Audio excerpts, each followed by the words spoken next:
আসসালামু আলাইকুম ওয়া রাহমাতুল্লাহি ওয়া বারাকাতুহু। আউযু বিল্লাহি মিনাশ শাইতানির রাজীম। বিসমিল্লাহির রাহমানির রহিম। ইয়াওমা ইয়াতি বা'দু আয়াতি রাব্বিক লা ইয়ানফা'ু নাফসান ঈমানুহা লাম তাকুন আমানাত মিন ক্বাবলু আও কাসাবাত ফি ঈমানিহা খায়রা।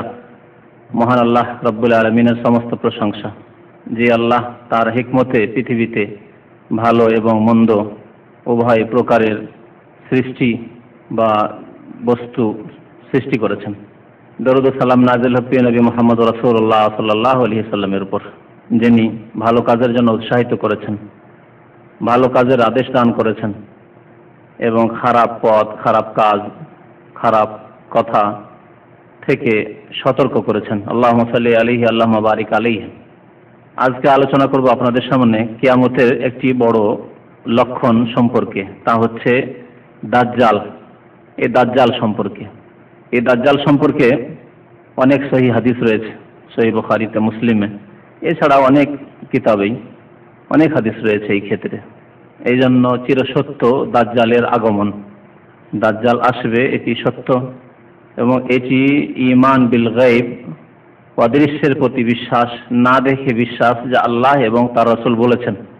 না দেখা জিনিস যা এখন আমরা দেখিনি, কিন্তু সেগুলির প্রতি ঈমান নিয়ে আসতে হবে, যেহেতু মহান আল্লাহ বা তার রাসূল সাল্লাল্লাহু আলাইহি সাল্লাম সে সম্পর্কে বলেছেন। নবী করিম সাল্লাল্লাহু আলাইহি সাল্লামের সহিহ হাদিস এই ক্ষেত্রে অনেক রয়েছে, যে ভবিষ্যতে কিয়ামত যখন একেবারে কাছে আসবে, তখন দাজ্জাল একজন আসবে, যার দ্বারা পৃথিবীতে বড় ফিতনা, ফাসাদ, বিপর্যয় সৃষ্টি হবে এবং অনেক মুমিনদের ঈমান ধ্বংস হয়ে যাবে, অনেক মুসলিমদের ঈমান ধ্বংস হয়ে যাবে। কাফির, বিধর্মী, ইহুদি, খ্রিস্টান, পৌত্তলিক, মুশরিক, তারা তো তার অনুসারী হবেই দাজ্জালের, কিন্তু অনেক মুসলিম মুমিন বিভ্রান্তির শিকার হয়ে তারাও কাফির, মুশরিক হয়ে জাহান্নামে চলে যাবে। এই জন্য নবী করিম সাল্লাল্লাহু আলাইহি সাল্লাম খুব বেশি সতর্ক করেছেন এবং তিনি ইরশাদ করেছেন, এমন কোন নবী আগমন করেননি যারা দাজ্জাল থেকে সতর্ক করেননি। অর্থাৎ প্রত্যেক নবী নিজ নিজ উম্মতকে দাজ্জালের ফিতনা, ফাসাদ থেকে সতর্ক করেছেন। অথচ সেই নবীর যুগে বা তারপরের যুগেও দাজ্জাল আসেনি। দাজ্জাল আসবে শেষ নবী মুহাম্মদ রাসূলুল্লাহ সাল্লাল্লাহু আলাইহি সাল্লামের আগমনের পরে, দীর্ঘদিন 1400 বছর এখনো কেটে গেছে, তারপরে আগামীতে আসবে। কিন্তু প্রত্যেক আম্বিয়া এবং রাসূলগণ সতর্ক করেছেন স্ব উম্মতকে। দাজ্জালকে তার উপাধিতে বলা হয় মসিহ, মসিহুদ দাজ্জাল। নবী করিম সাল্লাল্লাহু আলাইহি সাল্লামের হাদিসে যে দোয়া রয়েছে দাজ্জাল সম্পর্কে, তাতে রয়েছে ওয়া নাউযু বিকা মিন ফিতনাতিল মসিহিদ দাজ্জাল। তো দাজ্জাল তার নাম এবং তার উপাধি হচ্ছে মসিহ। তাফসীরকারগণ বলেছেন যে আল্লাহ রাব্বুল আলামিন দুই মসিহকে সৃষ্টি করেছেন। মসিহ দুইজন, একজন হচ্ছেন মসিহুল হুদা, অর্থাৎ হিদায়াতের মসিহ, সঠিক পথ প্রদর্শনকারী মসিহ, আর আরেকজন হচ্ছে মসিহুদ দালালাহ, গুমরাহি, পথভ্রষ্টতার মসিহ। মসিহুল হুদা যিনি, অর্থাৎ হিদায়াতের মসিহ, তার উপাধি লাকাব হচ্ছে মসিহ, তার নাম হচ্ছে ঈসা আলাইহিস সালাম। ঈসা মসিহ, মাল মসিহ ইবনে মারইয়াম ইল্লা রাসূল। আল্লাহ রাব্বুল আলামিন মসিহ ইবনে মারইয়াম বলেছেন। আর মসিহুদ দালালাহ হচ্ছে দাজ্জাল। আরো মজার কথা, যে মসিহুল হুদা হককে প্রতিষ্ঠিত করবেন এবং মসিহুদ দালালা হককে ধ্বংস করে সত্যবাদীদেরকেও গুমরাহিতে, কুফরিতে নিমজ্জিত করবে এবং জাহান্নামে নিয়ে যাবে। আর মসিহুল হুদা যিনি, অর্থাৎ ঈসা আলাইহিস সালাম, ঈসা মসিহ আলাইহিস সালাম, এই মসিহুদ দালালা, গুমরাহ, পথভ্রষ্ট এই দাজ্জালকে হত্যা করবেন। তো এই পথভ্রষ্ট দাজ্জালের হাতে অসংখ্য মানুষ গোমরাহ হবে, কাফের, মুশরিক হয়ে যাবে। যখন দেখবে অনেক অলৌকিকত্ব তার হাতে, অলৌকিকত্ব যদি সৎ ব্যক্তিদের হাতে হয় আর তারা আম্বিয়া এবং রাসূল হন, তাহলে তাকে মুজিজা বলা হয়। এর আগে অনেকবারই বলেছি। আর যদি সৎ ব্যক্তিদের হাত থেকে প্রকাশ পায় আল্লাহর আদেশে, আর তারা আম্বিয়া এবং রাসূল না হন, মানুষ, এমনি মানুষ হন, অর্থাৎ আল্লাহর নেক বান্দা, সালেহিন, ওলি আউলিয়া, তাহলে একে কারামত বলা হয়। আর যদি অলৌকিকত্ব দেখা যায়, প্রকাশ পায় কোন গোমরাহ, পথভ্রষ্ট, ফাসিক, মুশরিক, বিধর্মীর হাতে, কোনো হিন্দুর হাতে, ইহুদির হাতে, খ্রিস্টানের হাতে, কোনো কবর মাজার পূজারীর হাতে, কোনো বন্ডপীর যারা কবর মাজার পূজার দাওয়াত দিচ্ছে, অথচ দেখাচ্ছে অলৌকিকত্ব আপনাকে। আমাদের দেশের অনেক জাদুঘর রয়েছে, জাদু দেখে, ম্যাজিক দেখায়, তারা অনেক অলৌকিকত্ব দেখাচ্ছে। কি আল্লাহর ওলি বলবেন? হ্যাঁ, কারামত বলবেন না, ম্যাজিক। তো এইরকমই অলৌকিকত্ব দেখা যাবে এই গোমরাহ পথভ্রষ্ট কাফের দাজ্জালের হাতে, আর যার ফলে অনেকে গোমরাহ হবে। দেখা যাবে সে আদেশ করছে মেঘকে, ইশারা করছে মেঘকে, সাথে সাথে বৃষ্টি বর্ষণ আরম্ভ। অলৌকিকত্ব। আদেশ করবে জমিনকে, মাটিকে আদেশ করবে যে তাড়াতাড়ি তোমার ফসলকে বের করো, ফসল উদ্গত করো। তাড়াতাড়ি ফসল উদ্গত হবে, আর সাথে সাথেই ফসল পেকে যাবে, কেটে মেরে নিয়ে আসবে মানুষ সাথে সাথে। এই অলৌকিকত্ব মানুষ দেখবে। এইরকম অনেক অলৌকিকত্ব দেখবে, যার ফলে গোমরাহ হয়ে যাবে মানুষ। তার সাথে দেখবে জান্নাত, আর তার সাথে দেখবে জাহান্নাম, আর তার জান্নাত হচ্ছে জাহান্নাম। যেমন নবী করিম সাল্লাল্লাহু আলাইহি ওয়াসাল্লামের এক হাদিস রয়েছে যে জান্নাতটি সে দেখাবে সেই জান্নাত হচ্ছে জাহান্নাম, আর যে জাহান্নামটি দেখাবে সেটি হচ্ছে মুমিনদের জন্য জান্নাত। অর্থাৎ সেই সময় যদি ঈমানের উপর অটল থাকতে পারে আর তার জাহান্নামে যাওয়া বরদাস্ত করতে পারে, কিন্তু কুফরি করছি না, আল্লাহকে ছাড়ছি না, তাহলে সে জান্নাতে যাবে। পক্ষান্তরে যে দেখবে সে জান্নাতের কথা বলছে, এই তো জান্নাত দেখাচ্ছে, সুতরাং তাকে মানি না, তার অনুসরণ করি না, সেই তো এলা, তাকে যখন জান্নাত দেবে তার জন্য সেটি জাহান্নাম, জাহান্নামে পরিণত হবে। দাজ্জালকে মাসিহ বলা হয় কেন?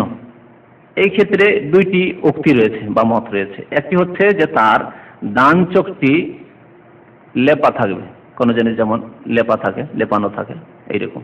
মাসাহা মানে হাত ফিরিয়ে দেওয়া বা কোনো লেপে দেওয়া, একে বলা হয় প্রলেপ, একে বলা হয় মাসাহ। এই জন্য আমরা হাত ফেরানোকে কি বলি? মাসা করা বলি, মাথার মাসা করা বলি, মোজার মাসা করা বলি। আর আরেকটি মত হচ্ছে যে মাসাহা মানে হচ্ছে বিচরণ করা।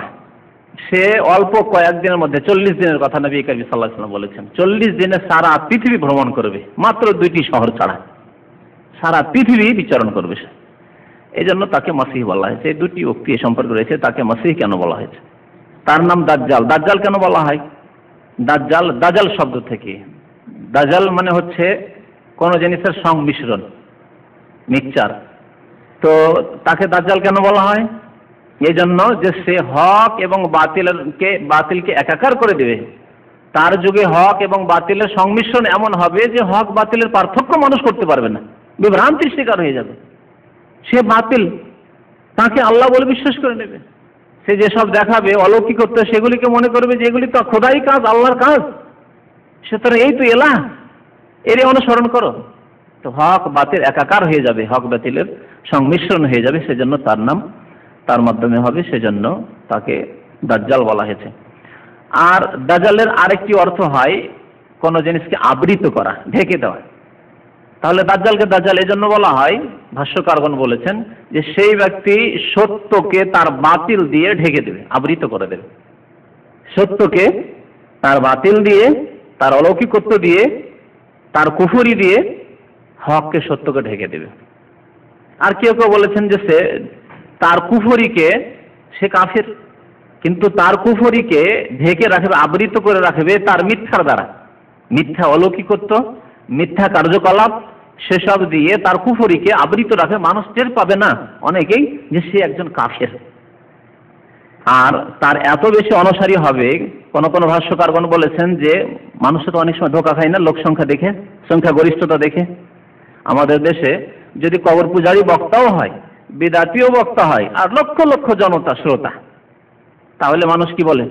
এত লক্ষ লক্ষ লোক তার জলসা শুনছে, তার ওয়াজ শুনছে, আর তাকে বলছেন যে সে বিদাত করে, সে উল্টো পাল্টা কথাবার্তা বলে, কোত্থেকে পেলেন এগুলি কথা? বলবে না? তাহলে আজকাল অধিকাংশ মানুষ আমরা চোখের সামনে দেখতে পাচ্ছি যে সংখ্যা গরিষ্ঠতা দেখে ধোকা খেয়ে যাচ্ছে। আজকে সারা পৃথিবীতে যখন গণতান্ত্রিক পদ্ধতি দেশে দেশে ঢুকে পড়েছে, এমনকি মুসলিমরাও সেই কুফরি মতবাদ নিয়ে চলেছে, এমনকি ইসলামপন্থীরাও তারা নিয়ে এসে বলছে এটি হচ্ছে উত্তম সলিউশন, এই হচ্ছে উত্তম সমস্যার সমাধান। তখন সাধারণ মানুষকে যদি বলা হয় যে এটি ইহুদিদের রচিত কুফরি, তাহলে মানুষ হচ্ছে অবাক কথাবার্তা। সারা বিশ্বে গণতান্ত্রিক দেশ, গণতন্ত্র গণতন্ত্র গণতন্ত্র, আমি বলছি গণতন্ত্র কুফরি কথা, কেমন কথাবার্তা হইল? অল্প 2-4 জন আলেম বা অমক তোমাকে এরা বলছে যে কুফরি, বাকি তুই সব দেখছিস। আমি অনেক আলেমকে দেখছি, অনেক দাড়িওয়ালাদেরকে দেখছি, অনেক বক্তাদেরকে দেখছি যে গণতন্ত্রই জিহাদ। ধোকা খেয়ে যাচ্ছে মানুষ, খাচ্ছে না? তাহলে সংখ্যাগরিষ্ঠতার কারণে ধোঁকা খাওয়া জাহেল মূর্খদের জন্য স্বাভাবিক। মূর্খ সমাজের জন্য, যারা আল্লাহ এবং রসুলের বিধান জানে না, কোরআনের জ্ঞান যারা রাখে না, নবী করিম সাল্লাল্লাহু আলাইহি ওয়াসাল্লামের সুন্নতের জ্ঞান যারা রাখে না, তাদের জন্য পথভ্রষ্ট হওয়া সংখ্যাগরিষ্ঠতা দেখে স্বাভাবিক।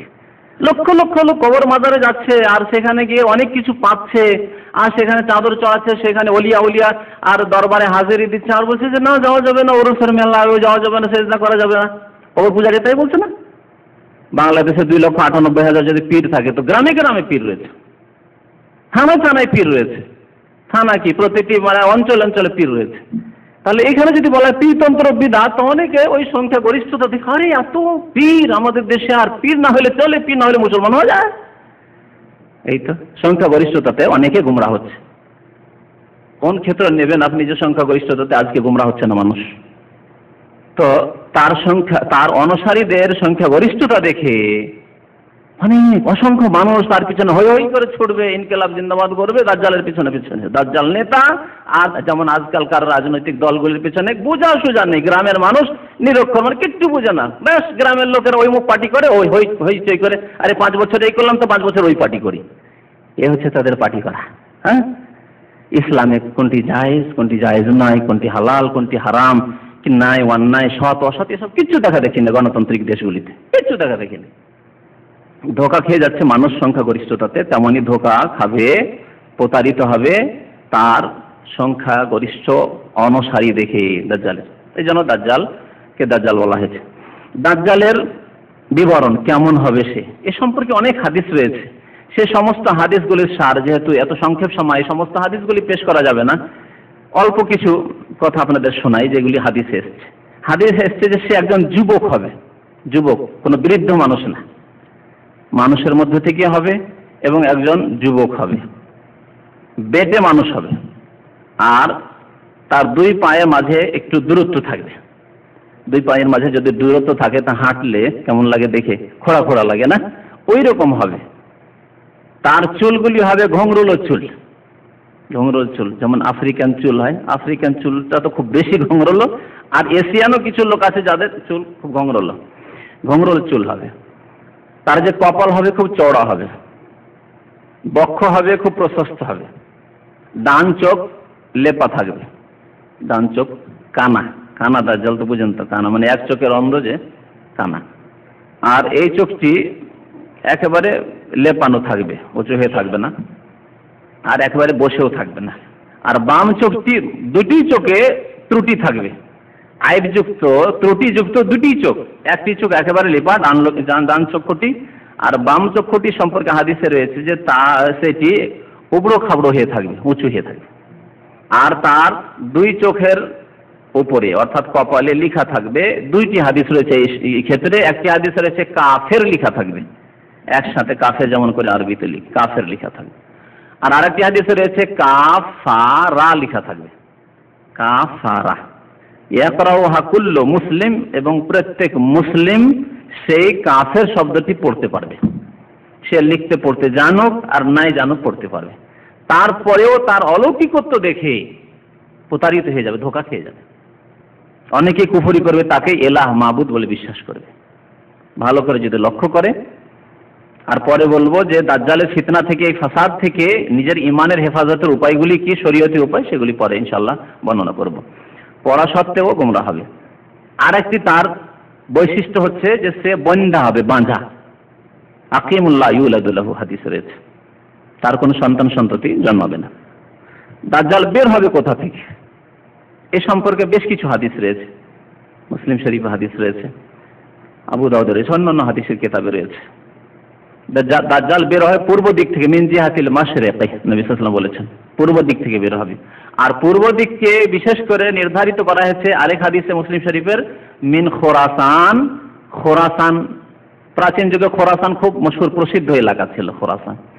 আর খোরাসানের মধ্যে একটি গ্রামের নাম হবে ইয়াহুদিয়া। সেই গ্রামটিতে প্রাচীন যুগ থেকে ইহুদি বসবাস করত, সংখ্যাগরিষ্ঠ ইহুদি বসবাস করত। শহরের নাম আছে আসবাহান, আসবাহান শহর। এই শহরটি বর্তমান ইরানে অবস্থিত। ইরানের এই আসবাহান অঞ্চল, আর সেই অঞ্চলের ইয়াহুদিয়া নামক গ্রাম থেকে সে বের হবে। সেখান থেকে তার অনুসারী সাথে হওয়া শুরু হবে। সে জন্মে রয়েছে না জন্মে নেই এই নিয়ে আলেমদের দ্বিমত রয়েছে, কিন্তু একটি হাদিস রয়েছে সহিহ মুসলিমে, বড় লম্বা হাদিস রয়েছে, সেই হাদিসটি আজকে শোনানো সম্ভব নয়, যে তামিম দারি রাদিয়াল্লাহু তাআলা আনহুর এই হাদিস রয়েছে মুসলিম শরীফে, যে কোনো এক সময় তিনি যাচ্ছিলেন কোনো জায়গায় সফর করে, আর হঠাৎ করে ঝড় তুফানে তার নৌকা অন্যদিকে চলে যায়, তারপরে এক দ্বীপে গিয়ে ওঠে, সেখানে গিয়ে কিছু খবর জানতে পারে, তারপর দেখে যে একজন লোককে বাধা রয়েছে, আর সে বলছে আমি হচ্ছি সেই দাজ্জাল, আমি বেরিয়ে আসবো। আর অনেক খবরের কথা জিজ্ঞেস করলো যে পৃথিবীতে এই হয়েছে এই হয়েছে এই হয়েছে, সে জিজ্ঞেস করলো। এই হাদিসটির আলোকে অনেক আলেমদের মত যে দাজ্জাল সৃষ্টি হয়ে রয়েছে, মানে জন্মে রয়েছে, আর তাকে দীর্ঘ বয়স আল্লাহ দিয়েছে, ব্যতিক্রম আদম সন্তান কাফের, কিন্তু তাকে দীর্ঘ বয়স আল্লাহ দিয়েছে মানুষের ফিতনার জন্য, যে কে তার ঈমানকে রক্ষা করতে পারছে, এবং কিয়ামতের একটি বড় লক্ষণ যা কিয়ামতের কাছাকাছি সময়ে প্রকাশ পাবে। তো এই ক্ষেত্রে হযরত আনাস রাদিয়াল্লাহু তাআলা আনহু একটি হাদিস রয়েছে, ইয়াখরুজুদ দাজ্জাল মিন ইয়াহুদিয়াতি আসবাহান, আসবাহান অঞ্চলের বা শহরের ইয়াহুদিয়া নামক গ্রাম থেকে দাজ্জাল প্রকাশ পাবে, বের হবে। মাহু সাবউনা আলফান মিনাল ইয়াহুদ, যখন প্রথম বের হবে তখন তার অনুসারী হবে ইহুদিরা, আর তার সাথে 70,000 ইহুদি থাকবে। যখন সেখান থেকে সে বেরোবে সারা পৃথিবীর জন্য, তখন তার সাথে 70,000 ইহুদি হবে, আর তার সাথে সাথে নবী করিম সাল্লাল্লাহু আলাইহি ওয়াসাল্লামের অনেক হাদিস রয়েছে যে তার সাথে কিছু অনারব থাকবে, যেমন চীন জাপানের এইসব এলাকা যে আছে, ওই সব এলাকার লোক, রুশ এইসব এলাকার লোকেরা, তারপরে তুরস্কের কথা নবী সাল্লাল্লাহু আলাইহি ওয়াসাল্লাম হাদিসে তুর্ক বলে এই শব্দটি এসেছে, যে তুরস্ক। আর আজকে দেখেন তুরস্ক মুসলিম, 10% মুসলিম হওয়া সত্ত্বেও ইসলাম দ্রোহিতায় একেবারে শীর্ষ স্থানে। এই দেশের জনসাধারণের মধ্যে তো কিছু কল্যাণ আছে, কিন্তু যারা নেতৃস্থানীয় বিশেষ করে, আর সারা পৃথিবীতে যতগুলি মুসলিম দেশ আছে, বড় আফসোসের সাথে বলতে হচ্ছে, সমস্ত মুসলিম দেশের মধ্যে এই দেশটির যে সেনাবাহিনী সবচেয়ে ইসলাম দ্রোহী বেশি। আল্লাহর গজব মাঝে মাঝে আসছে তুরস্কের ওপর, আপনারা জানেন, আছে না? তো ইসলাম দ্রোহী দেশ তো অনেকগুলি মুসলিম দেশ আছে, কিন্তু শীর্ষ স্থানে হচ্ছে এই দেশটি, যে দেশ সম্পর্কে নবী করিম সাল্লাল্লাহু আলাইহি ওয়াসাল্লাম ভবিষ্যৎবাণী করেছেন যে সেই দেশ থেকে অধিকাংশ অনুসারীরা হবে এই তুর্কিরা দাজ্জালের। আরেকটি বিষয় সেটি হচ্ছে যে দাজ্জাল সারা পৃথিবী ঘুরবে, কিন্তু দুইটি শহরে প্রবেশ করতে পারবে না। সেই দুইটি শহর কি? গত সপ্তাহে মনে শুনেছেন, মক্কা আল মুকাররমা এবং মদিনা আন-নববিয়্যা সাল্লাল্লাহু আলাইহি ওয়াসাল্লাম। এই ক্ষেত্রে ফাতিমা বিনতে কায়েস রাদিয়াল্লাহু তাআলা আনহা তার হাদিস বর্ণিত রয়েছে মুসলিম শরীফের হাদিস, ইন্নাদ দাজ্জাল, দাজ্জাল নিজে বলেছে, ওই যে ওই দ্বীপে যে তামিম দারি সেখানে পৌঁছিল আর দেখা হলো, দাজ্জালের বক্তব্য, সে বলতে কি যে ফাখরুজ, আমি বের হব, আমি অচিরেই বের হব, খুব শীঘ্রই বের হব, আর কি ফাসিরু ফিল আরদ, সারা পৃথিবীতে আমি ভ্রমণ করব, ফালা আদাউ কারিয়াতান ইল্লা হাবাতুহা, আমি কোনো এমন গ্রাম ছাড়বো না যেখানে আমি প্রবেশ করব না, প্রত্যেকটি গ্রামে গ্রামে এলাকায় এলাকায় আমি প্রবেশ করব। ফি আরবাঈনা লাইলা, মুসলিম শরীফের হাদিস, 40 দিনে 40 রাতে 40 দিনের মধ্যে আমি সারা পৃথিবীর প্রত্যেকটি গ্রামে গ্রামে ভ্রমণ করব। গায়রা মক্কা ওয়া তাইবা, মক্কা এবং তাইবা ছাড়া। তাইবা কাকে বলে? মদিনার অপর নাম হচ্ছে নবী সাল্লাল্লাহু আলাইহি ওয়াসাল্লাম, তাইবা, তাবা, এই নামগুলি হচ্ছে মদিনার নাম, যে নামগুলি নবী করিম সাল্লাল্লাহু আলাইহি ওয়াসাল্লাম পছন্দ করেছেন। তো আশ্চর্যের কিছু নয়, আজকাল পৃথিবী ভ্রমণ করছে মানুষ, ক ঘন্টা লাগছে? হ্যাঁ, এরোপ্লেনে। আপনি কি ভাবছেন দাজ্জাল পায়ে হেঁটে ভ্রমণ করবেন নাকি? আর যদি পায়ে হেঁটেই ভ্রমণ করে তাহলে এটা তাকে অনেক অলৌকিকত্ব দেওয়া হবে, তো তার মধ্যে এটাও তো অলৌকিকত্ব থাকতে পারে। আর তার সাথে যখন এত 70,000 ইহুদি, সবচেয়ে পুঁজিপতি আজকে পৃথিবীতে পয়সাওয়ালা কারা? ইহুদিরা। যতগুলি পৃথিবীতে ইন্টারন্যাশনাল ব্যবসা রয়েছে তার পিছনে ইহুদি রয়েছে, আছে কিনা? তাহলে সমস্ত ইহুদিরা তার সাথে, প্রথম সারিতে থাকবে ইহুদিরা দাজ্জালের পেছনে, আর তারপরে যত নেতৃস্থানীয় কাফের আর তারপরে ফাসেক, তারা পিছনে পিছনে থাকবে। তাহলে তার কাছে কোনো কিছুর অভাব থাকবে? তার কাছে সমস্ত এয়ারপোর্ট থাকবে, তার কাছে সমস্ত পোর্ট সিপোর্ট থাকবে, তার কাছে সমস্ত পৃথিবীর অস্ত্রপাতি থাকবে, সবকিছু থাকবে তার কাছে। এই জন্য আমরা এত সীমিত চিন্তাধারা করবো না দাজ্জাল পায়ে হেঁটে হেঁটে ইয়ে করবে, তাহলে তো মেরে দিত। তাহলে অনেক সরকার এরকম রয়েছে তারা মেরে দিত, কিন্তু সবাই তার ভক্ত হবে। এই যে যেগুলি আজকে বর্তমান যুগে শক্তিশালী সরকার, সেগুলি তো আরো শক্তিশালী হয়ে থাকতে পারে সেই যুগে, থাকবেই তো, পৃথিবী থাকবে, পৃথিবীর মানুষ থাকবে, বরং এর সাথে কত উন্নতি করে যাবে পৃথিবী হয়তো 200-400 বছরের মধ্যে। চিন্তা করতে পারছেন 10 বছরের মধ্যে কি হয়েছে অবস্থা পৃথিবীর, বলেন তো দেখি। আপনি যদি 20-30 বছর আপনার বাল্য জীবনে কোথায় ছিলেন আর এখন পৃথিবী কোথায় গেছে, যদি আপনি 20-30 বছরের মধ্যেই চিন্তা করেন তাহলে কত দূর এগিয়ে গেছে পৃথিবী। হ্যাঁ, তাহলে সারা বিশ্বের যত শক্তি রয়েছে, আর্থিক শক্তি, রাজনৈতিক শক্তি, সমস্ত রকমের শক্তি, যান্ত্রিক সভ্যতার যত শক্তি, টেকনোলজি, সবকিছু সে ব্যবহার করবে, তার অনুসারীদের কাছে থাকবে। 40 দিনের মধ্যে সারা পৃথিবী ভ্রমণ করবে, এই কথাটি বোঝা খুব সহজ, এভাবে বুঝতে হবে। দাজ্জালের অনুসারী কারা, যে কথাটির দিকে একটু আগে ইঙ্গিত করছিলাম, এই ক্ষেত্রে অনেকগুলি হাদিস আছে, তার খোলাসা সার কথা হচ্ছে দাজ্জালের প্রথম সারির অনুসারী মানে ভক্ত ক্যাটাগরি থাকে না, প্রত্যেকটি দলের যে নেতা আছে ওর মধ্যে ভক্তের ভাগ আছে, যে কোন এলাকার লোকেরা বেশি ভক্ত আছে না। প্রত্যেক নেতার, আপনার দেশের নেতাদেরকে দেখুন তো, অমুক এলাকার লোকেরা বেশি ভক্ত অমুক নেতা অমুক নেত্রী আছে। তো ওই রকমই দাজ্জালের সবচেয়ে বেশি ভক্ত যারা হবে তারা হবে মিনাল ইহুদি। তারপরে হবে ওয়ান আরব, যেমন রাশিয়া আছে, চায়না আছে, আপনার জাপান আছে, কোরিয়া আছে, যত দেশগুলি এই দেশগুলি আছে সব দেখেন অমুসলিম সমস্ত দেশ। আর তারপর শুধু অমুসলিম নয়, আগেই বলেছি যে মুসলিম অধিকাংশ ফাসিকরা সব তার অনুসারী হয়ে যাবে।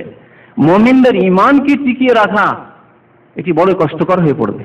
সেই সময় যারা ফাসিক মুসলমান হইচই করে ছুটবে ইনকিলাব জিন্দাবাদ, যেমন আজকাল ইনকিলাব জিন্দাবাদ করছে, হ্যাঁ পার্টির পিছনে, কেউ তো কমিউনিস্ট, কেউ কংগ্রেস, কেউ আওয়ামী লীগ, কেউ বিএনপি, এই করছে, আর কিছুই বুঝে না তারা, তাদের আদর্শের কিছুই বুঝে না। হ্যাঁ, মনে করে যে এটি হচ্ছে আমাদের সুখের পথ। ইহুদি, অনারব, আজমিরা এবং তুরস্কের লোকেরা। আর অধিকাংশ এদের মধ্য থেকে কারা হবে? আল আরাব ওয়ান নিসা। দাজ্জালের অনুসারী হবে যারা গ্রামে বসবাসকারী অশিক্ষিত মানুষ, যাদের মধ্যে ইসলামিক শিক্ষা দীক্ষা থাকবে না। বেদুইন মানে আরবের বেদুইন শুধু নয়, আমাদের শুধু বেদুইন আছে যারা লেখাপড়া জানে না, আর লেখাপড়া জানলেও হয়তো পিএইচডি করেছে সায়েন্সের ওপর, টেকনোলজির ওপর, আর ইসলাম সম্পর্কে একেবারে আরাব, একবার বেদুইন। ঠিক কিনা বলেন?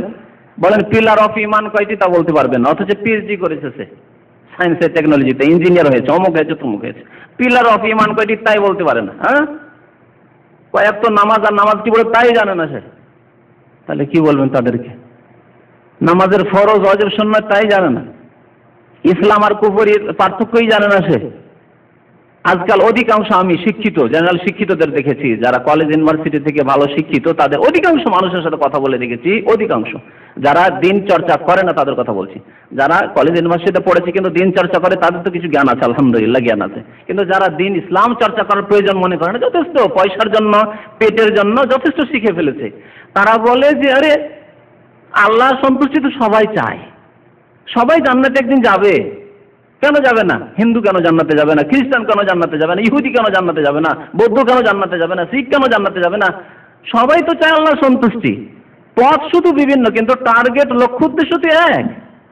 হ্যাঁ, তারা বলে যে ঢাকা যাব, নয় কলকাতা যাব, নয় দিল্লি যাব, বিভিন্ন এলাকা থেকে আসবো, কিন্তু গন্তব্যস্থান তো একটি, সেটা সবাই পৌঁছবে গন্তব্যস্থানে। ঠিক কিনা? এইসব দুনিয়াবি অবান্তর যুক্তি পেশ করে কোরআন এবং হাদিস চর্চাও করলো না, পড়লো না যে মমিনকে আর কাফেরকে, মমিন হচ্ছে আল্লাহর বান্দা, কাফের হচ্ছে আল্লাহদ্রোহী, তা মোটেই জানার চেষ্টা করলো না। এটি হচ্ছে কুফরি, যে যারা মনে করে যে মুক্তির সবগুলি পথ, আল্লাহকে সবাই চায় সুতরাং সবাই জান্নাতে যাবে, আল্লাহকে পেয়ে যাবে না, কখনো না। আল্লাহকে যারা চায় আল্লাহর পথ দিয়ে আল্লাহর কাছে আসতে হবে। ঠিক কিনা বলেন? যারা আল্লাহকে চায় আল্লাহর পথ দিয়ে আসতে হবে, নিজের খেয়াল খুশি পথ দিয়ে আসতে হবে, আল্লাহর পথ দিয়ে আসতে হবে। আল্লাহর পথ কি? হ্যাঁ, ওমাইয়াবতাগি গায়রাল ইসলামে দীনান, ইসলাম ছাড়া অন্য কোন পথ যদি কেউ অবলম্বন করে, আল্লাহকে বলছেন ফালাই ইউকবাল মিনহু, কখনো আল্লাহ কবুল করবেন না। কোথায়? আপনার ঢাকা আসার এতগুলি রাস্তা, এই রাস্তা কি ইসলামে আছে? কোথাও নেই। ওয়ায়াত্তাবি গায়রা সাবিলিল মুমিনিন, মুমিনদের রাস্তা ছাড়া অন্য পথ যারা অবলম্বন, নুওয়াল্লিহি মা তাওয়াল্লা, তাহলে সেই পথেই তাকে চালিয়ে দেব, নুসলিহি জাহান্নাম, তাকে আমি জাহান্নামে প্রবিষ্ট করব, জাহান্নামে দাখিল করব। তাহলে বলেন তো, মুমিনদের পথ হচ্ছে ইসলাম, সাহাবায়ে কেরামদের পথ, তাবেঈনদের পথ, আম্বিয়া এবং রাসূলদের পথ হচ্ছে ইসলাম। তো ইসলাম ছাড়া অন্য পথ যারা অবলম্বন করবে, আল্লাহ কি বলছেন? ও নুসলিহি জাহান্নাম, জাহান্নামে প্রবিষ্ট করব। তাহলে এরা হচ্ছে দিন থেকে জাহেল, মূর্খ। তো এখানে বেদুইন বলার অর্থ এই নয় যে একেবারে নিরক্ষর, মানে কোনো ভাষা জানে না, না, তারা হয়তো পিএইচডি করে রয়েছে, তারা হয়তো বড় বড় শিক্ষিত, কিন্তু দিন সম্পর্কে কিছুই জ্ঞান রাখে না, এরা এই দাজ্জালের অনুসারী হবে। আর দাজ্জালের অনুসারী কারা হবে? ওয়ান নিসা, মহিলারা। বরং একটি হাদিস আছে যে ওই সংখ্যা গরিষ্ঠতা হবে মহিলাদের দাজ্জালের পেছনে পেছনে। রহস্য জানেন? মহিলারা কিন্তু তাড়াতাড়ি প্রভাবিত হয়, মহিলাদের উপর সাধারণ জিনিসের প্রতিক্রিয়া শুরু হয়ে যায়, হয় না? যে কোনো ক্ষেত্রে আপনি স্বামী, আপনার মন শক্ত, কোন একটি সংবাদ আসলে সেটি যাচাই বাছাই করবেন, অত তাড়াতাড়ি সিদ্ধান্ত নেবেন। কিন্তু মহিলারা, আমাদের দেশের মহিলারা দেখবেন কি মুসলিম অমুসলিম কোনো একটি খবর আসলে, আরে অমুক জায়গায় এইরকম নাকি একজন লোক এসছে আর সে পানি পড়া দিচ্ছে আর মাটি পড়ে দিচ্ছে আর সব লোক ভালো হচ্ছে, দেখেন ছুটে সেখানে গিয়ে দেখেন মহিলাদের সংখ্যা বেশি, মহিলাদের সংখ্যা বেশি, ঠিক কিনা? মহিলাদের সংখ্যা বেশি। স্বামীকে বাধ্য করে, না চলো না চলো না, আরে ছেলে মেয়ে সব অসুস্থ, চলো না, শুনছি মাটি পড়া দিচ্ছে আর কি সব ভালো হয়ে যাচ্ছে। মহিলারা এরা হুচুকে, যে হুচুক হয় ওর সাথে সাথে চলে, এরা সব আগে থাকে এরা। তো যখন শুনবি যে আরে আল্লাহ নেমে এসছে পৃথিবীতে আর জান্নাত দেখাচ্ছে আর জাহান্নাম দেখাচ্ছে আর সব কিছু দিতে পারছে, যাকে যা ইচ্ছা, কোন হাদিসে রয়েছে দাজ্জাল বলবে কি দরকার তোমার, কি প্রয়োজন, টাকা পয়সা ধন সম্পদ নাও, অঢেল ধন সম্পদ দেবে। আরে টাকারই তো প্রয়োজন। আজকাল দেখেন টাকার জন্য কি করে না, দিন ধর্ম সবকে ফেলে দিয়ে টাকার পেছনে ছুটছে আজকালকার মুসলমান। অমুসলিমদের কথা তো দূরেই রাখেন একটু। তাহলে সেই সময় যখন মহিলারা শুনবে যারে আল্লাহ নেমে এসছে আর যত যা চাও সব দিচ্ছে, তখন কিভাবে সে মহিলারা ছুটবে? আল্লাহু আকবার, আশ্চর্য হবেন। একটি হাদিস রয়েছে নবী করিম সাল্লাল্লাহু আলাইহি সাল্লামের, যে মহিলারা এমন ভাবে ছুটবে যে মদিনার পাশে এসে দাজ্জালকে যখন যে এইরকম এক ব্যক্তি এসছে আর সে সব কিছু দেখাচ্ছে, সে তো আল্লাহ, তখন এরা শুনে এমন পাগল হবে তার সাথে সাক্ষাতের জন্য আর তার অনুসারী হওয়ার জন্য। তখন বাড়ির যে পুরুষ লোকেরা রয়েছে মহিলাদেরকে বেঁধে বেঁধে রাখবে, হাত পা বেঁধে বাড়িতে দরজা বন্ধ করে রাখবে, যাতে করে আমার স্ত্রী পালিয়ে না যায়, আমার বোন পালিয়ে না যায়, আমার মা খালা পালিয়ে না যায়। নবী করিম সাল্লাল্লাহু আলাইহি ওয়াসাল্লাম হাদিস রয়েছে। মহিলারা সামান্য কথাতে প্রভাবিত হয়ে যায়, তাদের অন্তর নরম। এই জন্য পুরুষরা এই যে কলেজ ইউনিভার্সিটিতে এই যে ভালোবাসা ভালোবাসা ভালোবাসার চিঠি এই যে শুরু হয়ে যাচ্ছে আজকাল স্কুল থেকেই, এতে এই পুরুষরা অধিকাংশ মহিলাদেরকে ধোঁকা দেয়। একটি মেয়ে মনে করলো যে এই হচ্ছে আমার জীবনের সাথী, মনে হয় যাকে পেলো সামনে একটা চিঠি যার পড়ে গেল তার হাতে, মনে করলো এই হচ্ছে আমার জীবনের সাথী আর হিতাকাঙ্ক্ষী, আর ওর চিঠির উত্তরে পাগল হয়ে গেল। আর এইভাবে এই মহিলা জাতিকে শোষণ করছে একশ্রেণীর এই ফাসেকরা, এই নাজায়েজ সম্পর্কের মাধ্যমে, অবৈধ সম্পর্কের মাধ্যমে। কথা ঠিক কিনা বলে? কত মহিলারা এইভাবে ধর্ষিতা হচ্ছে, ইজ্জত নষ্ট করছে, জীবন নষ্ট করে দিচ্ছে, এই আশা নিয়ে যে আমাকে বিয়ে করতো আর আমাকে অন্তর থেকে ভালোবেসে, কিন্তু আসলে অন্তরে তার একটু ভালোবাসা নেই ওই শয়তানের। এই ক্ষেত্রে অনেক হাদিস রয়েছে যে দাজ্জালের অনুসারীদের সম্পর্কে। একটি হাদিস রয়েছে মুসলিম শরীফে, নবী করিম সাল্লাল্লাহু আলাইহি ওয়াসাল্লাম ইরশাদ করেছেন, ইয়াতবাউ দাজ্জাল মিন ইয়াহুদি আসবাহান ৭০,০০০। আসবাহান, এখনো এই আসবাহান শহরটি যে ইরানে রয়েছে, এখানে প্রচুর ইহুদি বসবাস করে। এখানকার ৭০,০০০ ইহুদি দাজ্জালের অনুসরণ করবে, দাজ্জালের পেছনে পেছনে ছুটবে, এরা নেতৃত্ব দেবে দাজ্জালের পেছনে পেছনে। আলাইহিম তিয়ালাসা, এরা এক ধরনের টুপি পরবে, ইহুদি টুপি, ইহুদিদের এক ধরনের টুপি আছে, সেই টুপি তারা পরে থাকবে। আব্দুল্লাহ বিন উমর রাদিয়াল্লাহু তাআলা হাদিস রয়েছে, ইয়ানজিলু দাজ্জাল ফি হাযিহি সাবিখা, দাজ্জাল সারা পৃথিবী ঘুরে এসে মদিনার কাছে পৌঁছবে। মদিনার কাছে, মদিনা থেকে মসজিদ নববী থেকে পশ্চিম দিকে একটি গ্রাম রয়েছে, বর্তমান শহরে শামিল হয়ে গেছে, জোরফ বলে, যারা মদিনা হতে থেকেছেন বা ওই দিক থেকে গেছেন, জোরফ বলে এখনো পরিচিত। মদিনা ইউনিভার্সিটি থেকে আরেকটু দূরে ৩-৪ কিলোমিটার হবে জোরফ এলাকা। তো এই জোরফ পর্যন্ত পৌঁছতে পারবে। এখন জোরফ শহরের মধ্যে শামিল হয়ে গেছে, কিন্তু হারামের বাইরে, মদিনার যে হারামের যে বর্ডার রয়েছে, সীমানা রয়েছে, সীমানার বাইরে জোরফ। তো এই জোরফ পর্যন্ত পৌঁছে যাবে, সেই এলাকাটিকে বলা হয়েছে সাবিখা, লবণাক্ত মাটি।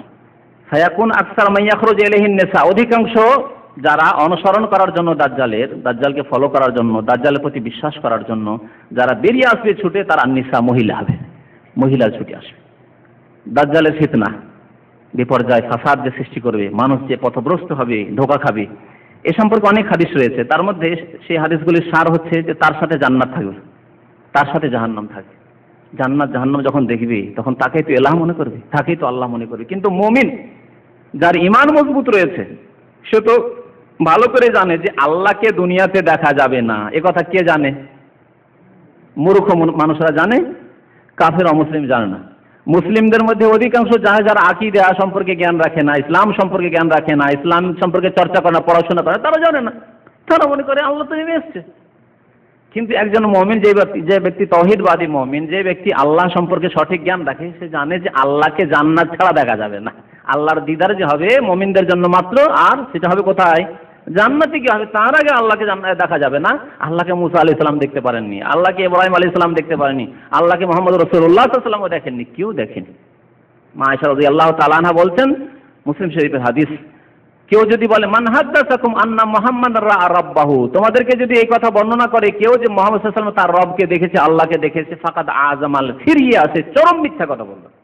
মেরাজে গিয়েও নবী করিম সাল্লাল্লাহু আলাইহি ওয়াসাল্লাম আল্লাহ রাব্বুল আলামিনকে দেখেননি, তবে কথা বলেছেন। যেমন মুসা আলাইহিস সালাম কথা বলেছেন কিন্তু দেখতে পারেননি, বরং যখন বারবার দরখাস্ত করা শুরু করেছেন তখন নিজেই বেহুশ হয়ে পড়েছিলেন, ঠিক না? কোরআনের ঘটনা। তো একজন মুমিন এই আকীদা সম্পর্কে জ্ঞান রাখে যে না, আল্লাহকে দেখা যায় না, সুতরাং এ হচ্ছে দাজ্জাল। সত্যি দাজ্জাল, নবী সাল্লাল্লাহু আলাইহি ওয়াসাল্লাম যে এই দাজ্জাল সম্পর্কে আমাদেরকে নামাজে পানা চাইতে বলেছেন, আশ্রয় কামনা করতে বলেছেন, এই দাজ্জাল চলে এসেছে। কিন্তু যারা ফাসিক লোক, যারা বেনামাজি, যারা আধা নামাজি, যারা ইসলাম সম্পর্কে জ্ঞান রাখে না, তারপরে আল্লাহু আকবার, সামনে আল্লাহকে পাচ্ছি আর সবকিছু দিচ্ছে, অসুবিধে কি যায়? তারপরে মুসনাদ আহমদের হাদিসে রয়েছে, হাদিসটি সহিহ, নবী সাল্লাল্লাহু আলাইহি ওয়াসাল্লাম বলেছেন ওয়া জান্নাতুহু নারুন ওয়া নারুহু জান্নাহ, এই দাজ্জালের জান্নাতি হচ্ছে জাহান্নাম আর তার জাহান্নাম হচ্ছে জান্নাত। অর্থাৎ কেউ যদি পরীক্ষার সম্মুখীন হয়, কাউকে যদি হত্যাও করে দেয়, মুমিনকে হাদিসে আছে হত্যা করবে, হত্যা করার পরে তাকে জাহান্নামে দিয়ে দিবে, যেমনই জাহান্নামে দিবে সেটি তার জন্য জান্নাত। সেই সময় বরদাস্ত করতে হবে যদি সামনে সম্মুখীন হয়ে যায়, আর না হলে সেখান থেকে পালাবার চেষ্টা করবে। যেখানে শোনা যাবে যে দাজ্জাল এসেছে সেখান থেকে পালায়ন করার চেষ্টা করতে হবে, যাতে করে তার সম্মুখীন না হতে হয়। এখন বলি আপনাদেরকে দাজ্জাল থেকে বেঁচে থাকার উপায়। কেমন করে দাজ্জাল থেকে আমরা বাঁচতে পারবো, দাজ্জালের ফিতনা থেকে বাঁচতে পারবো? এই চারটি ব্যবস্থার কথা কোরআন এবং হাদিস দ্বারা বোঝা যায়। তার মধ্যে একটি হচ্ছে ইসলাম সম্পর্কে, ইসলামের বিধিবিধান সম্পর্কে, ইসলামিক আকীদা অর্থাৎ বিশ্বাস সম্পর্কে এবং ঈমান সম্পর্কে সঠিক জ্ঞান এবং ঈমানের অস্ত্রে সজ্জিত হওয়া। ইসলাম সম্পর্কে জ্ঞান হাসিল করতে হবে এবং ঈমানী অস্ত্রে কি করতে হবে? সজ্জিত হইতে হবে। ঈমান আপনার মজবুত হতে হবে। ঈমানের অস্ত্র যদি মজবুত থাকে তাহলে দাজ্জালের আক্রমণ আপনার উপর আমার উপর হবে না ইনশাআল্লাহ। যে সম্পর্কে বললাম, যখনই আপনি দাজ্জালকে দেখবেন প্রথম কথা আপনি পড়বেন কাফের, আল্লাহ ওই কাফের লেখা আছে, দেখো কাফের লেখা আছে। তারপরে যখনই দূর থেকে শুনবেন যে ও হাতে জান্নাত দেখাচ্ছে, জাহান্নাম দেখাচ্ছে, বৃষ্টি বর্ষণ করছে, আর সাথে সাথে ফসলাদি জন্মিয়ে দিচ্ছে, আর সাথে সাথে লোকজনের ফসল কাটছে, আর যে যা টাকা পয়সা চাইছে, সোনা দানা চাইছে, সব কিছু দিতে পারছে, তখনই আপনি ভেবে নেবেন যে দাজ্জাল, আল্লাহ আসবেন না, দুনিয়াতে আল্লাহর সাথে কারো দেখা হবে না। দিন সম্পর্কে এক কথায় যাদের জ্ঞান থাকবে তারা, এবং দিনের প্রতি আমল থাকবে, কারণ দিনের বাস্তবায়ন যাদের রয়েছে, সৎ আমল যাদের রয়েছে, তাদেরকে আল্লাহ ফিতনা থেকে নিরাপদ রাখবেন। আল্লাহ রাব্বুল আলামিন আরহামুর রাহিমিন দয়াবান, আল্লাহ তার খাস বান্দাদের হেফাজত করবেন।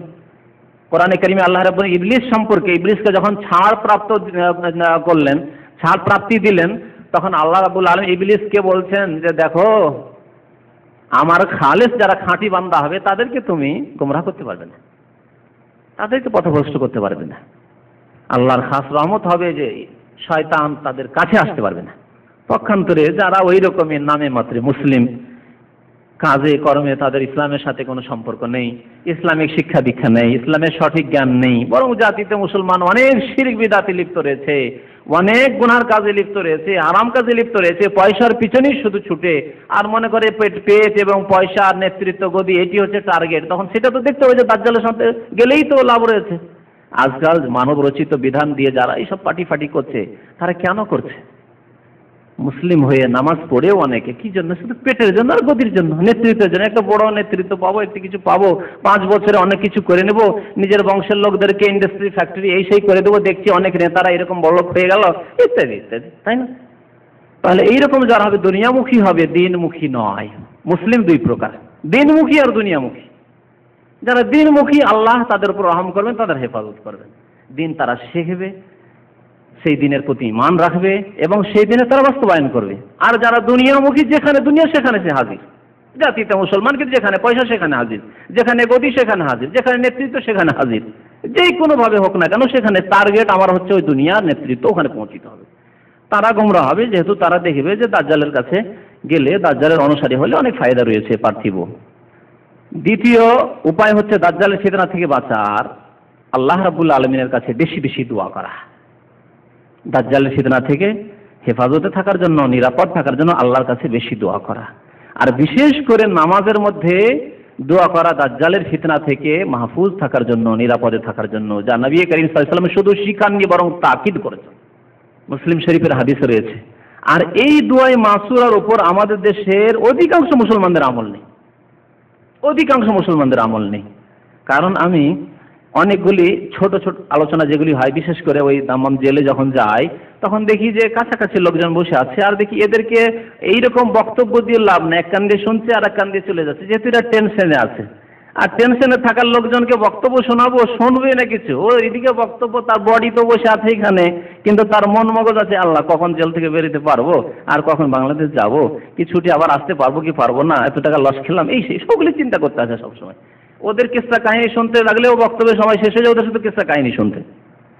তাহলে এইসব লোককে বক্তব্য শুনিয়ে লাভ নেই। তখন ওদেরকে কিছু জিজ্ঞাসা করি, হ্যাঁ ওদেরকে একটু বলার সুযোগ দিই, ওদের কাছ থেকে দোয়া শুনি, তো যাতে বুঝতে পারি আর ভালো করে। এই দিয়ে আমরা একটা ক্যালকুলেশন করেছি, আমাদের জরিপ হচ্ছে যে অধিকাংশ মানুষ এই দোয়াটি পড়েন আমাদের দেশের নামাজে, অধিকাংশ মানুষ। আর আজকে যদি হাত উঠাতে বলি বলবো না, কিন্তু যদি হাত উঠাতে বলি অল্প হাত উঠবে, আমি ভালো করে জানি।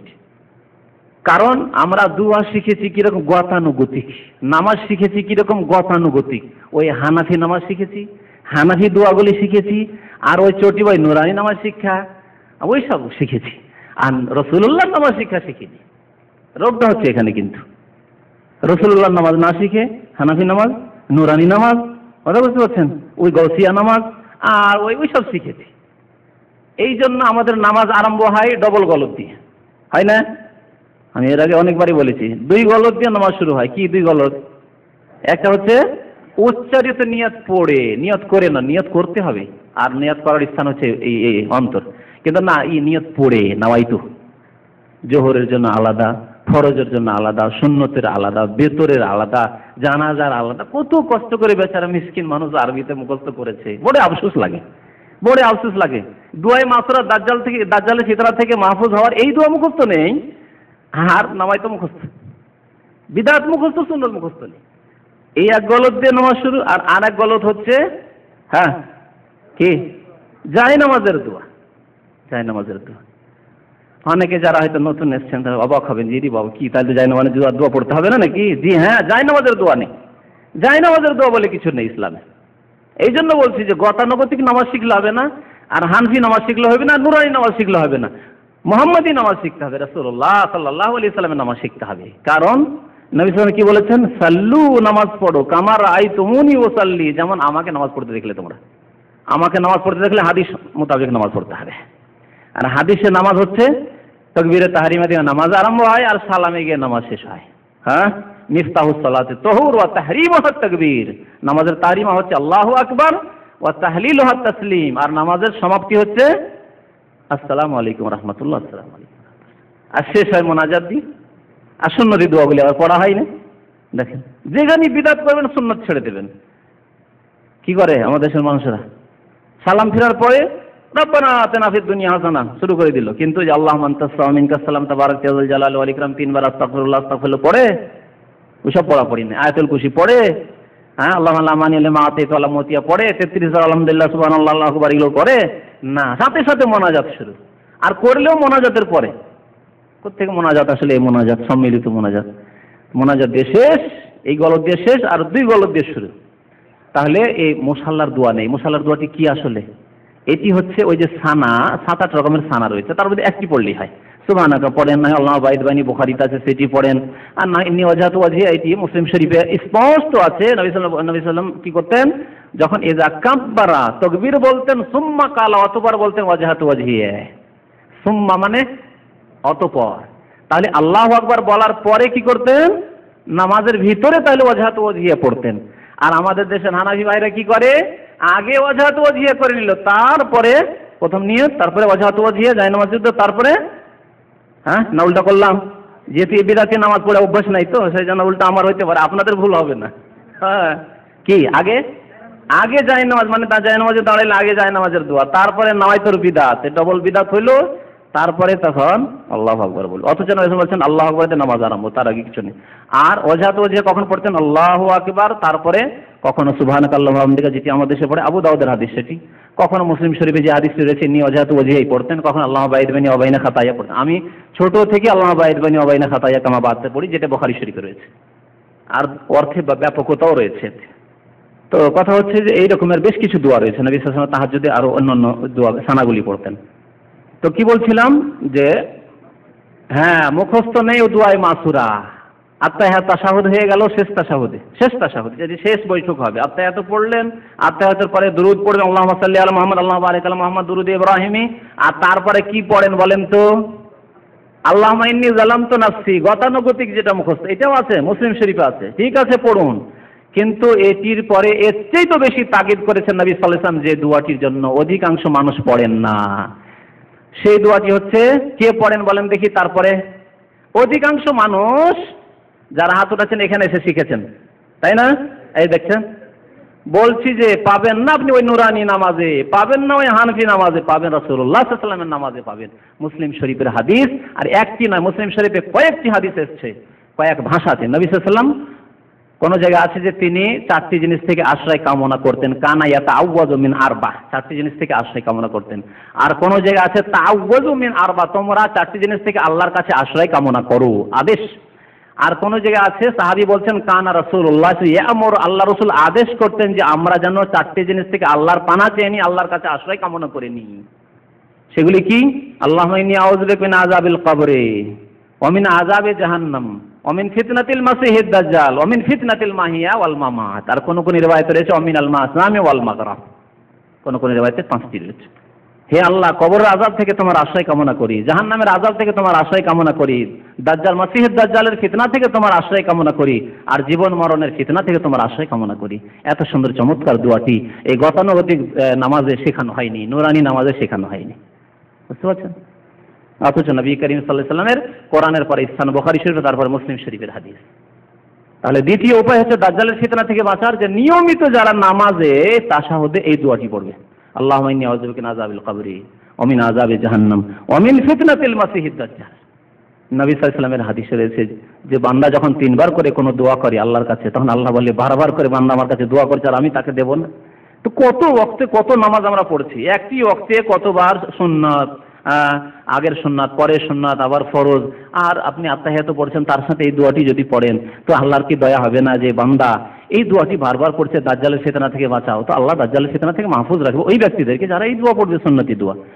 এই জন্য অনেক ওলামাদের মত হচ্ছে যে এই দোয়াটি পড়া, কেউ কেউ বলেছেন ওয়াজিব পর্যন্ত, বলেছেন যে ওয়াজিব, সুন্নতে মুআক্কাদা, এতে কোনো সন্দেহ নেই এই দোয়াটি পড়া, কারণ নবী সাল্লাল্লাহু আলাইহি ওয়াসাল্লাম এর তাকিদ করেছেন।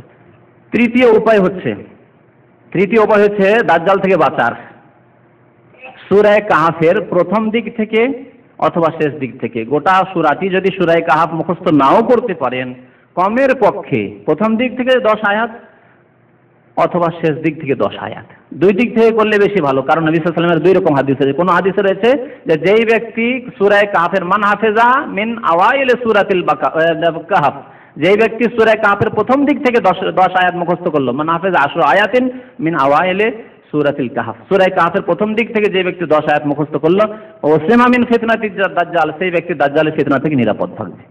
আর একটা হাদিস রয়েছে মিন আওয়াখির সূরাতিল কাহাফ, সূরা কাহাফের শেষ দিক থেকে যার 10টি আয়াত মুখস্থ রয়েছে, অর্থ জানে, মুখস্থ রেখেছে, তাকে আল্লাহ দাজ্জালের ফিতনা থেকে নিরাপদ রাখবেন। সূরা কাহাফ এজন মুখস্থ করবেন। সূরা কাহাফ যদি আপনি জুমার দিনে পড়া অভ্যাস করে নেন, তাহলে 10টি আয়াত মুখস্থ করা এমন কোনো কষ্টের জিনিস নয়, খুব সহজ। প্রথম দিকে 10টি আয়াত, আর না শেষ দিক থেকে 10টি আয়াত, অথবা প্রথম দিকেও 10টি আয়াত মুখস্থ করে নেন আর শেষ দিকেও 10টি আয়াত মুখস্থ করেন, যদি বেশি না করতে পারেন তাহলে। আর না হলে গোটা সূরাটা মুখস্থ করে নিলে তো আরো সুবিধা। আপনার কাছে কোরআন থাক আর না থাক, সফরে চলছেন, আপনি সূরাটি পড়ে নেন। আমার ছাত্র জীবন থেকে এই করেছিলাম, লম্বা ট্রেনে সফর করছি, বাসে সফর করছি, জুমার দিনে হয়তো সফর হচ্ছে, মুখস্থ করে নিয়েছিলাম এই উদ্দেশ্যে যে যাতে করে কোরআন না থাকলেও সূরা কাহাফটা পড়া হয়ে যায় জুমার দিন। তো আলহামদুলিল্লাহ ওই সূরা কাহাফ যে প্রত্যেক সপ্তাহে পড়ে আলহামদুলিল্লাহ ওইভাবে পড়ে সূরা কাহাফ আপনি যদি ইচ্ছা করেন মুখস্থ হবে, এক পাতার সূরা, অর্ধেক পারাও নয়।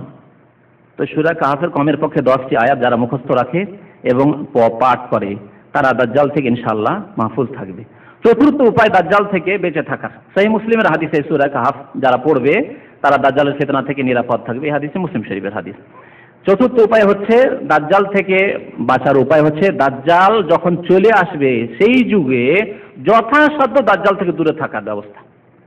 যখন শুনবেন দাজ্জাল দেশে এসছে, অন্যদিকে আপনি টান দেন, দূরে চলে যান বা আত্মগোপন করেন, লুকিয়ে যান। আপনি যথাসাধ্য লোকজনের ভিড়ভাড় থেকে, হইচই থেকে যত আপনি নির্জনতা অবলম্বন করতে পারবেন, লুকিয়ে যেতে পারবেন বা দূরে সরে যেতে পারবেন, তত নিরাপদ থাকবেন। এক।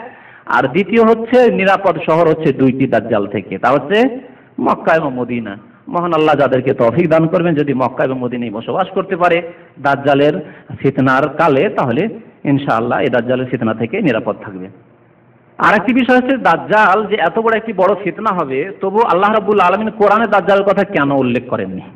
কোরআন স্পষ্টভাবে দাজ্জালের কথা উল্লেখ নেই। এর হিকমত সম্পর্কে উলামায়ে কেরামরা বলেছেন যে দাজ্জাল যেহেতু ইলাহ হওয়ার দাবি করবে, আল্লাহ হওয়ার দাবি করবে, সেই জন্য আল্লাহ রাব্বুল আলামিন তাকে লাঞ্ছিত রাখার জন্য তার কথা উল্লেখ করেননি। এবং তাকে যিনি হত্যা করবেন অর্থাৎ হযরত ঈসা আলাইহিস সালাম তিনি অবতরণ করবেন, এই কথাও কোরআনে আল্লাহ উল্লেখ করেছেন। আর এর উপরে ক্ষান্ত করেছেন যে যিনি মাসিহুল হুদা হবেন, হেদায়েতের মাসিহ হবেন, তিনি আগমন করবেন এবং তার মাধ্যমে হক সত্য প্রতিষ্ঠিত হবে এবং বাতিল বিতাড়িত হবে। আর কোন কোন তাফসীরকার বলেছেন যে একটি আয়াত প্রথমে আমি পাঠ করেছিলাম, সেই আয়াতে কিছু কিয়ামতের লক্ষণ বা নিদর্শনের কথা বলা হয়েছে। সেই লক্ষণগুলি তিনটি, তার মধ্যে একটি হচ্ছে দাজ্জাল। এই আয়াতটি হচ্ছে মহান আল্লাহ ইরশাদ করেছেন, আউযু বিল্লাহি মিনাশ শাইতানির রাজিম, ইয়াউমা ইয়াতি বাদু আয়াতি রাব্বিক। মহান আল্লাহ ইরশাদ করেছেন সূরা আনআম আয়াত নম্বর 158, যেই দিন তোমার রবের কতিপয় নিদর্শন আগমন করবে। ইয়াউমা ইয়াতি বাদু আয়াতি রাব্বিক, তোমার পালনকর্তা প্রভুর কতিপয় নিদর্শন যখন আগমন করবে, লা ইয়ানফাউ নাফসান ঈমানুহা, সেই দিন কোনো ব্যক্তির ঈমান কাজে আসবে না। সেই দিন ঈমান নিয়ে আসবে, ইসলাম গ্রহণ করবে, ঈমানের নবায়ন করবে, যে আজকে তওবা করছি, আজকে নামাজ শুরু করব, আজকে অন্যায় থেকে অন্যায় কাজ ছেড়ে দেবো, আজকে মুসলমান হয়ে গেলাম, আজকে মসজিদ ধরে নিলাম, কোনো কাজে আর আসবে না। লা ইয়ানফাউ নাফসান ঈমানুহা, সেই দিন কারো ঈমান কাজে আসবে না। তার আগে থেকেই যারা মুমিন ছিল তাদের ঈমান শুধু কাজে আসবে। আর সেই দিন যারা কলেমা পড়বে, সেই দিন বেনামাজি নামাজ ধরবে, সেই দিন পাপিষ্ঠ পাপ ছেড়ে দিয়ে তওবা করবে, তওবার দরজা সেই দিন বন্ধ হয়ে যাবে। তওবার দরজা সেই দিন বন্ধ হয়ে যাবে। লা ইয়ানফাউ নাফসান ঈমানুহা লাম তাকুন আমানাত মিন ক্বাবলু, যারা এর আগে ঈমান নিয়ে আসেনি, এর আগে ছিল কমিউনিস্ট, এর আগে ছিল নাস্তিক, এর আগে ছিল সেকুলার ধর্মনিরপেক্ষ, এর আগে ছিল বিধর্মী, এর আগে ছিল পাপিষ্ঠ, তাদের তওবা কবুল হবে না আর তাদের ওই দিনের নতুন করে ঈমানের নবায়ন কাজে আসবে না। লাম তাকুন আমানাত মিন ক্বাবলু আও কাসাবাত ফি ঈমানিহা খায়রা, যারা এর আগে সৎকর্ম করেনি, ভালো কাজ করেনি। তো এই আয়াত সম্পর্কে তিরমিজিতে হাদিস রয়েছে, নবী করিম সাল্লাল্লাহু আলাইহি ওয়াসাল্লাম ইরশাদ করেছেন যে এই যে বাদু আয়াত রব্বিক, তোমার রবের কতিপয় নিদর্শন যখন চলে আসবে তখন কারো ঈমান কোনো কাজে আসবে না। নবী সাল্লাল্লাহু আলাইহি ওয়াসাল্লাম বলছেন সেটি হচ্ছে তিনটি। একটি হচ্ছে দাজ্জাল, আর একটি হচ্ছে পশ্চিম দিক থেকে সূর্য উদিত হওয়া, আর তৃতীয় হচ্ছে জন্তু একটি আসবে, বড় জন্তু, আর সেই জন্তু এসে মানুষের সাথে কথা বলবে, পশুতে কথা বলবে। এই লক্ষণটি ইনশাআল্লাহ তাআলা আগামী সপ্তাহগুলিতে সময় মোতাবেক আলোচনা করবো। এই মঙ্গলবারের মজলিসে ইনশাআল্লাহ, যে একটি জানোয়ার আসবে পশু, আর সে পশু মানুষের সাথে কথাবার্তা বলবে, গল্প করবে, কথা বলবে। এটি হবে কিয়ামতের লক্ষণ, একবারে কিয়ামত যখন ঘনিয়ে আসবে, পশ্চিম দিক থেকে সূর্য ওঠার পূর্বকালে।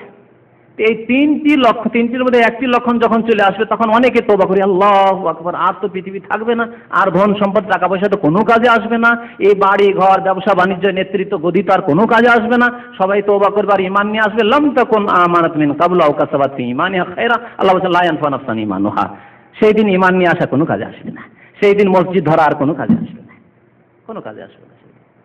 এই তিনটি। নবী সাল্লাল্লাহু আলাইহি ওয়াসাল্লাম আরেকটি হাদিস রয়েছে যে তওবার দরজা খোলা থাকবে যতক্ষণ পর্যন্ত পশ্চিম দিক থেকে সূর্য উদিত না হবে। পশ্চিম দিক থেকে সূর্য উদিত হলে তওবার দরজা একবারে ক্লোজ হয়ে যাবে, বন্ধ হয়ে যাবে। তিরমিজির হাদিস। আর শেষ বিষয়টি হচ্ছে দাজ্জালের ধ্বংস। দাজ্জাল ধ্বংস হবে। ধ্বংস হবে এর আগে বলেছি কার হাতে? হযরত ঈসা মসিহ আলাইহিস সালামের হাতে, এবং তার সাথে থাকবেন ইমাম মেহদি, যার সম্পর্কে এর আগে আলোচনা হয়েছে। এ সম্পর্কে অনেক হাদিস রয়েছে, তার মধ্যে একটি হাদিসের কিছু অংশ শোনাচ্ছি। নওয়াস বিন সামআন রাদিয়াল্লাহু তাআলা আনহু এই দাজ্জালের ফিতনা সম্পর্কে হাদিস বর্ণনা করেছেন, বড় হাদিস হচ্ছে। তার একটু অংশ হচ্ছে যে হযরত ঈসা আলাইহিস সালাম তল্লাশি চালাবেন, কোথায় দাজ্জাল রয়েছে, কোথায় দাজ্জাল রয়েছে, তল্লাশি চালাবেন। ফায়াতলুবু, সন্ধান করার, হাত্তা ইউদরিকু বিবাবে লুদ, লুদ নামক শহরের গেটে গিয়ে তাকে পেয়ে যাবেন। ফায়াকতুলু, আর সেখানে তাকে হত্যা করবে। মুসলিম শরীফের হাদিস। আব্দুল্লাহ বিন আমর ইবনে আস রাদিয়াল্লাহু তাআলা আনহুর আরেকটি হাদিস রয়েছে যে ইয়াখরুজু দাজ্জালু মিন ফি উম্মতি, নবী সাল্লাল্লাহু আলাইহি ওয়াসাল্লাম বলছেন আমার উম্মতের মাঝে দাজ্জাল আগমন করবে, দাজ্জাল আসবে। ফায়াবাসুল্লাহু ঈসা ইবনে মারইয়াম, ঈসা ইবনে মারইয়াম, মারইয়ামের ছেলে ঈসা আলাইহিস সালামকে আল্লাহ প্রেরণ করবেন, পাঠাবেন। ফায়াতুলবু, তার সন্ধান চালাবে কোথায় লুকিয়ে রয়েছে, কোথায় রয়েছে দাজ্জাল। যেহেতু দাজ্জাল তো অনেক ঘেরার মধ্যে থাকবে।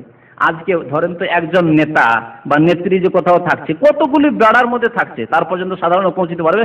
হ্যাঁ, তাহলে কত মানে সিকিউরিটির ব্যবস্থা থাকছে, তার মধ্যে সে থাকছে। তাহলে দাজ্জালের সিকিউরিটি তখন কেমন হতে পারে চিন্তা করুন তো দেখি। সারা বিশ্বের যে নেতা আর আল্লাহ বলে দাবি করবে নিজেকে, তার সিকিউরিটির ব্যবস্থা কেমন হতে পারে? তাহলে তার পর্যন্ত ঈসা আলাইহিস সালাম যে পৌঁছে সন্ধান চালাবেন যে কোথায় দাজ্জাল আছে লুকিয়ে, কোনখানে তাকে কোন অট্টালিকাতে রাখা হয়েছে। তো যাই হোক, তার সন্ধান চালাবে। আর যখন আরেকটি হাদিসে রয়েছে যে দাজ্জাল যখন শুনতে পাবে যে ঈসা আলাইহিস সালাম এসে গেছে, তখন তাই সে ভয়ে এত ভীত হবে যে সে তার মন একেবারে এমন ভেঙে পড়বে। উদাহরণ দিয়েছেন নবী করিম সাল্লাল্লাহু আলাইহি ওয়াসাল্লাম লবণের সাথে, যে লবণ যতই শক্ত লবণ থাক না কেন, লবণে যদি ঢিমা থাকে আর লবণ, সেই শক্ত লবণের ঢিমাকে যদি আপনি পানিতে ছেড়ে দেন, কতক্ষণ লাগবে গলে যেতে? খুব তাড়াতাড়ি গলে যাবে। ঠিক তেমনি দাজ্জাল যেমনই শুনবে ঈসা আলাইহিস সালামের কথা, তো লবণের মতো হেসে গলে ধ্বংসে পতিত হবে। সেখানে পৌঁছে ঈসা আলাইহিস সালাম তাকে হত্যা করবেন। ফায়াতুলবহু, তার সন্ধান চালাবে। ফায়ুহলিকহু, তারপরে তাকে ধ্বংস করবে। এটিও মুসলিম শরীফের হাদিস।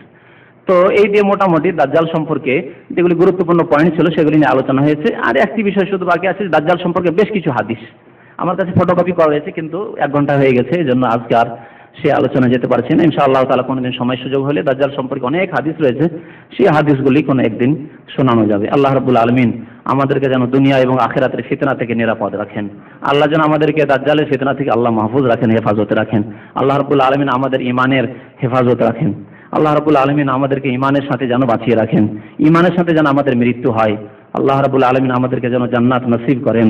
আল্লাহ রাব্বুল আলামিন আমাদেরকে জাহান্নাম থেকে, দুনিয়া এবং আখিরাতের ফিতনা থেকে যেন নিরাপদ রেখে আমাদেরকে দুনিয়া এবং আখিরাতে সুখময় করেন। আমিন। সাল্লাল্লাহু আলা নবিয়িনা মুহাম্মদ ওয়া আলা আলিহি ওয়া সাহবিহি আজমাইন।